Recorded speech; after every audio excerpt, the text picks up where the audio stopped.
I adjusted my understated Chanel suit, deliberately chosen to look like a department store knockoff, as I approached the massive oak doors of Blackwood Industries' main boardroom. 5 years of careful planning had led to this moment, and I wasn't about to let my estranged family ruin it. "I'm here for the board meeting," I told the security guard, who glanced uncertainly between me and his list. Before he could respond, my brother James emerged from the boardroom, his custom Tom Ford suit practically gleaming under the fluorescent lights. "What are you doing here, Sarah?" "I'm here for the meeting," I repeated, watching his face contort with the same condescension I'd endured since our father's death. "Family only," he smirked, starting to close the door. "You gave up that right when you sold your shares, remember?" Actually, I'd never sold my shares. I just let them think I had, while quietly building my position through shell companies and proxy investors. Today they'd learn exactly how wrong they were. "Mr. Harrison is expecting me," I said quietly, naming the CEO who'd been secretly working with me for months. James laughed. "Timothy? Please. He doesn't meet with small-time investors." Just then, Timothy Harrison himself appeared in the doorway. "Sarah, we've been waiting for you." The look on James's face was priceless. Inside the boardroom, my sister Victoria and stepmother Eleanor sat at the massive conference table, along with the other board members. Their expressions ranged from confused to annoyed at my presence. "What is she doing here?" Eleanor demanded, her voice sharp with disapproval. "This is a private board meeting." "About that," Timothy said, standing at the head of the table. "We have some matters to discuss regarding company ownership." Victoria rolled her eyes. "We know all about ownership. Sarah sold her shares years ago, after that embarrassing attempt to modernize the company." I thought back to that day when they'd laughed at my proposals for digital transformation and sustainable energy investment. They'd called me naive, idealistic, out of touch with reality. Now Blackwood Industries was losing market share to more innovative competitors, exactly as I'd predicted. "Actually," Timothy continued, "Ms. Blackwood never sold her shares. In fact, she's been increasing her position through various investment vehicles." The room grew quiet as he pulled up a PowerPoint presentation. On the screen, a complex ownership diagram appeared, showing dozens of shell companies and investment funds all leading back to one entity, SB Holdings. "What is this?" James demanded. "This," Timothy gestured to the screen, "is the current ownership structure of Blackwood Industries. And SB Holdings, which now controls 51% of outstanding shares, belongs to Sarah." The silence that filled the room was deafening. "That's impossible," Eleanor whispered. "She couldn't afford. She doesn't have the resources. Remember that sustainable energy fund you all mocked?" I finally spoke, my voice calm. "The one you said would never succeed. It's now worth $8.2 billion. And I used every penny of profit to buy back my father's company." Victoria's perfectly manicured hands trembled as she grabbed her tablet, presumably checking the numbers. But you live in that tiny apartment. You drive a Honda." "Because success isn't about showing off wealth," I replied. "It's about building something meaningful. Something our father would have been proud of." James stood up, his face red. "This is ridiculous. The board won't stand for this." "The board," Timothy interrupted, "has already been briefed. Sarah's acquisition was completely legal, and her voting rights are immediately effective." I pulled out a folder containing my proposals, the same ones they'd laughed at 5 years ago. "Now, shall we discuss the future of Blackwood Industries? I have some ideas about digital transformation." Eleanor's face had turned an interesting shade of pale. "You can't do this. We're family." "Family." I couldn't keep the edge out of my voice. "Like when you changed the locks on our family home the day after Dad's funeral. When you told everyone I'd had a mental breakdown because I disagreed with your management style. That kind of family." The boardroom erupted in chaos. James was frantically calling his lawyers, Victoria was on the verge of tears, and Eleanor sat frozen, her carefully maintained composure cracking. "The voting records," Timothy continued, seemingly enjoying the drama, "show that SB Holdings has been steadily acquiring shares for the past 5 years. All perfectly legal, all properly registered." I pulled up another slide on the screen, showing Blackwood Industries' declining performance metrics. "While you were busy maintaining your country club memberships and corporate jets, Our company lost 40% of its market share to more innovative competitors. Our company? Victoria spat. You abandoned us. Ran off to play with your green energy projects while we maintained father's legacy. I clicked to the next slide, a photo of our father in his early days, standing in front of the company's first solar panel installation. You mean this legacy? The one where Dad believed in sustainable energy long before it was trendy? The legacy you dismantled because oil and gas were more profitable. James's lawyer finally called back and his face fell as he listened to the response.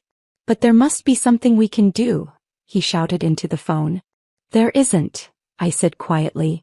Every acquisition was legal, every share purchase documented. While you were watching my tiny apartment in Honda Civic, you missed the billions I was investing in your company. Eleanor finally found her voice. The board will never accept this. We have relationships, connections. You mean the board members who've watched their stock options decline by 60% under your leadership? I gestured to the uncomfortable executives around the table. The ones who've seen their competitors embrace clean energy while we cling to dying technologies. Timothy cleared his throat. The board has already voted to support Ms. Blackwood's leadership transition plan. Victoria's mascara was running now. Leadership transition? Effective immediately, I continued. I'm assuming the role of executive chairperson. Timothy will remain as CEO, implementing our new strategic direction. But my position? James sputtered. Your position as Chief Strategy Officer? The one where you've consistently opposed sustainable technology investment? That position is being eliminated. The color drained from his face. You can't fire me. I'm a Blackwood. So am I reminded him. The daughter you all dismissed as naive and idealistic. The sister you locked out of board meetings. The family member you tried to erase. I clicked to another slide showing my green energy fund's performance against Blackwood's stock price. The contrast was stark, my funds soaring while our family company declined. 5 years ago you laughed when I proposed investing in renewable energy. Called it a tree hugger's fantasy. Well, that fantasy built a billion-dollar fund that just bought your controlling interest. Eleanor tried a different approach. Darling, surely we can discuss this as a family. Your father would have wanted dash. Dad would have wanted? I cut her off. Let's talk about what Dad wanted. Let's talk about his last letter to me, the one you tried to hide. I pulled out a worn envelope, my father's final message, found in his desk after Eleanor had cleared out his office. In it, he'd expressed his hope that I would someday lead Blackwood Industries toward a sustainable future. He knew, I said softly. He knew you would resist change, cling to the past, choose profit over progress. That's why he left me an equal share of the company. He wanted balance between tradition and innovation. But you sold those shares, Victoria insisted weakly. No, I let you think I sold them. Then I watched as you drove the company's value down, making each additional purchase more affordable. Basic business strategy, something you might have learned if you'd spent more time in board meetings and less time at charity galas. I opened my laptop, displaying Blackwood Industries' new organizational chart. The company is being restructured effective immediately. Our focus will shift to sustainable energy, clean technology, and digital transformation. You'll destroy everything we've built, James protested. You mean everything you've dismantled, I corrected him. Our stock price has fallen 60% since Dad died. Our market share is evaporating. Our best engineers are leaving for more innovative competitors. Timothy distributed folders to each board member. These documents outline our 5-year transformation plan. Ms. Blackwood has already secured $4 billion in green energy contracts. Victoria flipped through the papers frantically. These projects, they're massive. The Saudi Solar Initiative, the European wind farms. All secured through my fund's connections, I nodded. While you were watching my Honda Civic, I was building partnerships with some of the largest renewable energy investors in the world. Eleanor's hands trembled as she read the numbers. These profit projections are conservative, Timothy interjected. Based on current market trends, we expect the actual returns to be significantly higher. I clicked to the next slide showing my father's original vision for the company. Dad started Blackwood Industries with a dream of transforming the energy sector. He invested in solar when everyone said it was foolish. built wind farms when competitors mocked him. But somewhere along the way you lost sight of that vision. We were protecting the company, James argued. Oil and gas were profitable. We're profitable, I emphasized. But the world is changing. And thanks to your short-sightedness, we're playing catch-up to companies that embraced that change years ago. I pulled up another screen showing my green energy fund's major projects. Massive solar installations, cutting-edge battery technology, revolutionary wind turbine designs. Everything you mocked me for? It's now worth billions. Every tree-hugger fantasy you dismissed? It's the future of energy. And now it's the future of Blackwood Industries. Victoria dabbed at her eyes with a monogrammed handkerchief. What happens to us? That depends, I replied coolly. Those willing to embrace our new direction can stay in revised roles. Those who aren't, well, your severance packages are outlined on page 12. James laughed bitterly. You really think you can run this company? You with your environmental crusades and sustainability dreams. I pressed a button and the wall screens came alive with live feeds from my fund's projects around the world. Solar fields stretching to the horizon. Wind farms powering entire cities. Battery installations revolutionizing power grids. I already run something bigger, I said quietly. My crusades and dreams built a fund worth 3 times what Blackwood is worth today. The only difference is now I'm bringing that success home. Eleanor tried one last time. The shareholders won't stand for this. The old families, the traditional investors, have already pledged their support, Timothy interrupted. They've seen the numbers. They know where the future lies. And they're tired of watching their investments decline while the rest of the sector embraces clean energy. I stood up, walking to the window overlooking the city where Blackwood Industries had started decades ago. Dad used to stand here pointing out places where he imagined solar panels would power entire neighborhoods. You called him a dreamer then too. But he built this company on those dreams. Turning back to the room, I continued, 5 years ago you locked me out of this boardroom because I shared his vision. Called me naive for believing in renewable energy. Mocked me for living modestly while building something meaningful. My phone buzzed. News of the ownership change had leaked. Blackwood stock was already up 12% in pre-market trading. Your choice is simple, I addressed my family. Adapt to our new direction or take your severance. Either way, Blackwood Industries returns to its original mission today. James stood up, straightening his expensive tie. You'll regret this. You have no idea how to manage relationships with our traditional partners. You mean the oil companies that are themselves investing billions in renewable energy? The industrial clients demanding clean power solutions? Those traditional partners. I clicked through slides showing signed contracts with major corporations, all committed to transitioning to renewable energy. While you were protecting the past, I was building the future. While you were watching my modest lifestyle, I was making partnerships that will transform this company. And while you were mocking my dreams, I was turning them into reality. Victoria gathered her things, her hands shaking. What will people say? At the club, in our circles. They'll say what they always say, I replied. That success proves itself. That vision matters more than tradition. That sometimes the person you lock out of the boardroom ends up owning it. Over the next few hours, the implications of my takeover became clear. James and Victoria cleaned out their offices, their severance packages worth far less than their annual bonuses. Eleanor retreated to her country club, where she'd have to explain how her dismissed stepdaughter now controlled the family empire. Timothy and I worked late into the night finalizing the transformation plans.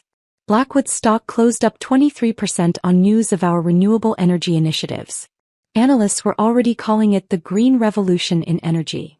1 year later, I stood in that same boardroom watching as we announced another record quarter. Our solar projects were generating twice the projected revenue. Our wind farms were powering millions of homes. Our battery technology was revolutionizing energy storage.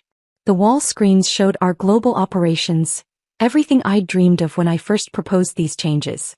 The Honda Civic still sat in my parking space, a reminder that true success isn't about displaying wealth, but about building something meaningful.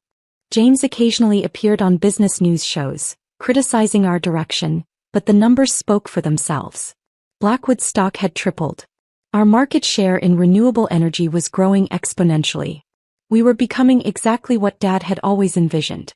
I keep the boardroom door key on my desk now, a reminder of the day they locked me out. Because sometimes the best revenge isn't just proving them wrong. It's proving your father right. And sometimes the person they dismiss as a dreamer becomes the one who owns their dreams. As I wrapped up another successful board meeting, my assistant brought in the latest industry reports. Ms. Blackwood, Forbes wants to do a cover story on our Saudi solar project. And your brother James is on CNBC again, criticizing our strategy. I smiled, pulling up the network feed. There was James, still wearing his expensive suits, claiming Blackwood Industries had lost its way under my leadership. And how's our stock price doing today? I asked. Up another 4% after the clean energy bill passed. We're now the largest renewable energy provider in 3 continents. The transformation of Blackwood Industries had become a business school case study. How a naive environmentalist had turned a declining oil and gas company into a clean energy powerhouse. How the daughter they'd locked out had revolutionized an entire industry. My phone buzzed with a text from Victoria. The country club is hosting an energy innovation panel. Would you consider speaking? For family's sake. Family saw. The same excuse they'd used when they'd pushed me out. When they'd mocked my vision. When they'd chosen short-term profits over long-term sustainability. I typed back, sorry, busy installing solar panels that day. The irony wasn't lost on me. They'd claimed I was destroying our father's legacy, but our latest projects were exactly what he'd envisioned. The massive solar fields in Saudi Arabia, the floating wind farms off the European coast, the revolutionary battery storage systems, all originally sketched in his old notebooks. Eleanor had tried to destroy those notebooks after his death, claiming they were embarrassing dreams. Now they were framed in our company museum, alongside photos of our completed projects. Miss Blackwood. Timothy knocked on my office door. The Middle Eastern sovereign wealth funds are here. They want to double their investment in our renewable projects. I straightened my simple blazer, still shopping at regular stores despite my billions. Success wasn't about impressing others, it was about proving your vision right. Tell them about Dad's original solar designs, I said, gathering my papers. Show them how we've built something even bigger than he imagined.